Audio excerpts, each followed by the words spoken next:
হজরত আলী বলছেন, ইয়া রাসূলুল্লাহ, সাহাবারা বলছেন যে আলী নাকি বড় বীর। তো যদি বড় বীর হয় তাহলে আল্লাহ রাসূল তাকে যুদ্ধের ময়দানে না নিয়ে গিয়ে কেন মদিনায় মহিলা এবং শিশুদের দায়িত্ব দিয়ে যাচ্ছেন? কত কষ্ট করেছেন, রাসূলের শরীর থেকে রক্ত ঝরিয়েছে, রাসূলকে পাথর নিক্ষেপ করেছে, কত নির্যাতন করেছে, অথচ এর পরেও আল্লাহ রাসূল তাদের জন্য দোয়া করেছেন। ইসলামে ইমামত। আসসালামু আলাইকুম ওয়া রাহমাতুল্লাহ। আলহামদুলিল্লাহ ওয়াসসালাতু ওয়াসসালামু আলা রাসূলিল্লাহ ওয়া আলিহি তাইয়্যিবিন আত-তাহিরিন। সম্মানিত শ্রোতামণ্ডলী, আজকে আমাদের ইমামত সম্পর্কিত ধারাবাহিক আলোচনার 10ম পর্ব।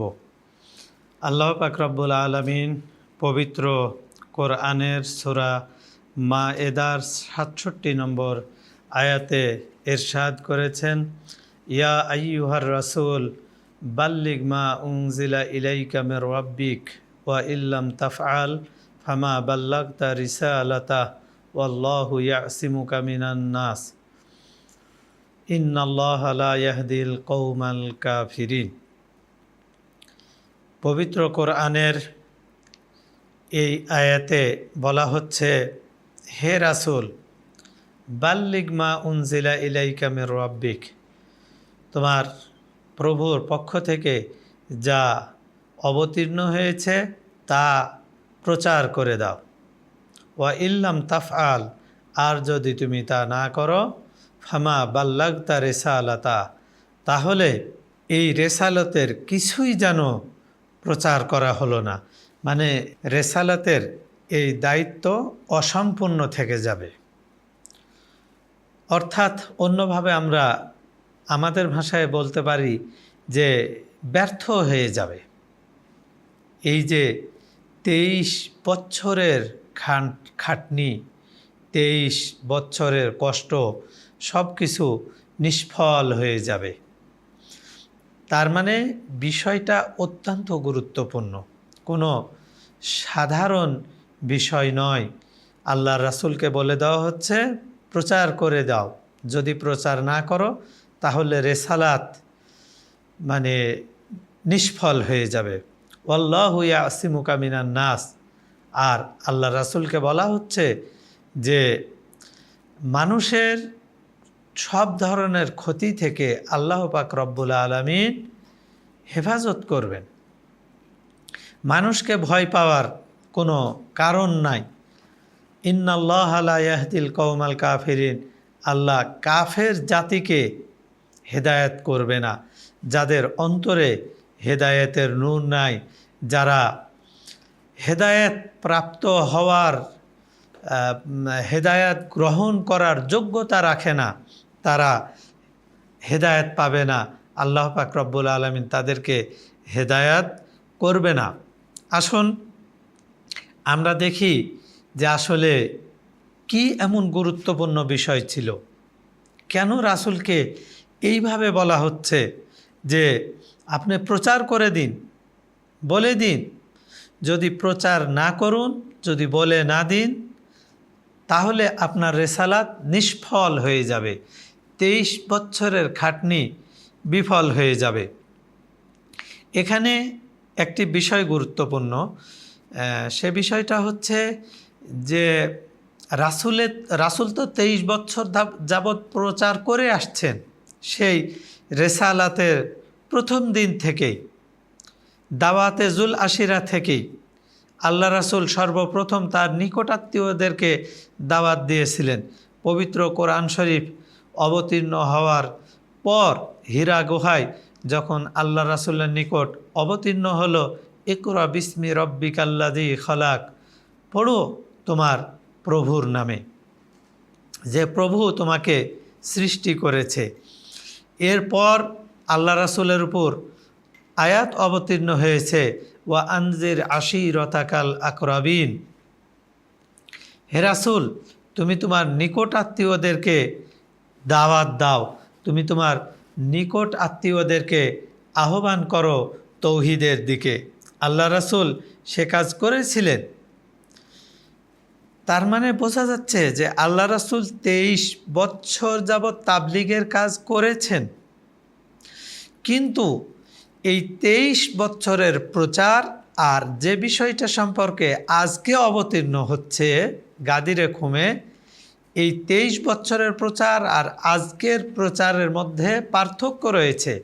তা না হলে তো আল্লাহ রাসূল তাবলীগ করেছেন, তায়েফের ময়দানে গিয়ে কত কষ্ট করেছেন, রাসূলের শরীর থেকে রক্ত ঝরিয়েছে, রাসূলকে পাথর নিক্ষেপ করেছে, কত নির্যাতন করেছে, অথচ এর পরেও আল্লাহ রাসূল তাদের জন্য দোয়া করেছেন, আল্লাহুম্মা হদি কওমি ফা ইন্নাহুম লা ইয়ালামুন।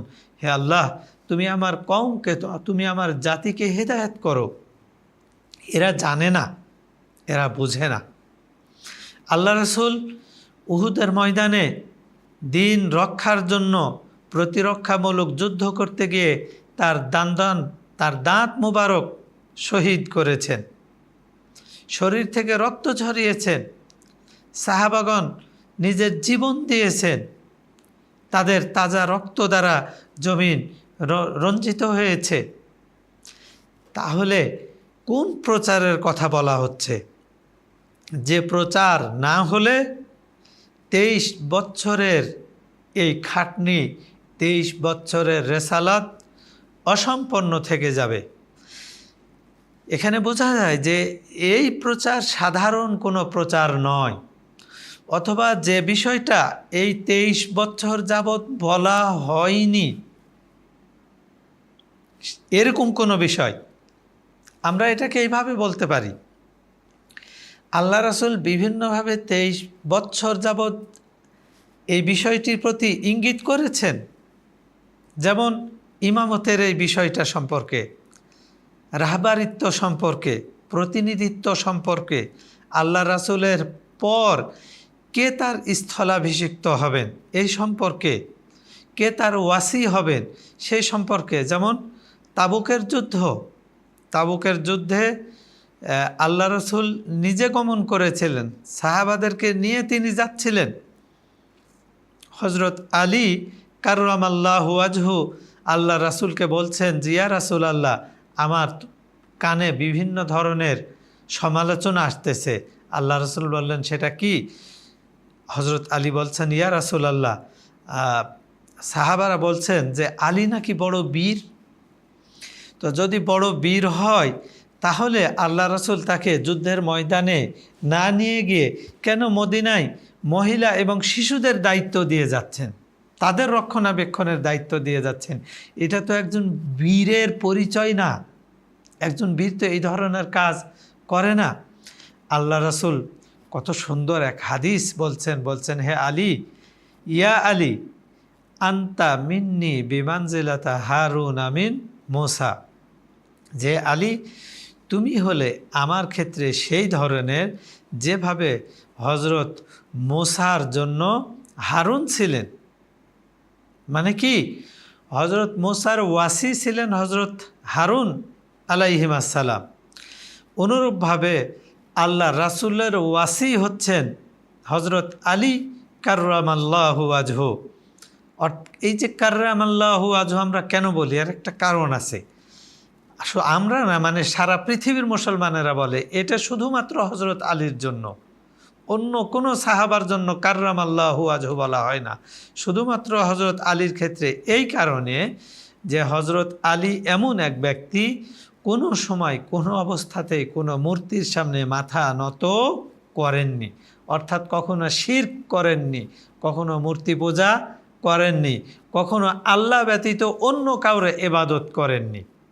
জন্ম থেকে নিয়ে শুরু করে, যার পবিত্র জন্মই হয়েছে কাবা শরীফে, পবিত্র স্থানে, এরপর থেকেই তার জীবন ছিল পবিত্র এবং রাসূলের ছায়ায় তিনি বড় হয়েছেন, রাসূলের কোলে তিনি বড় হয়েছেন।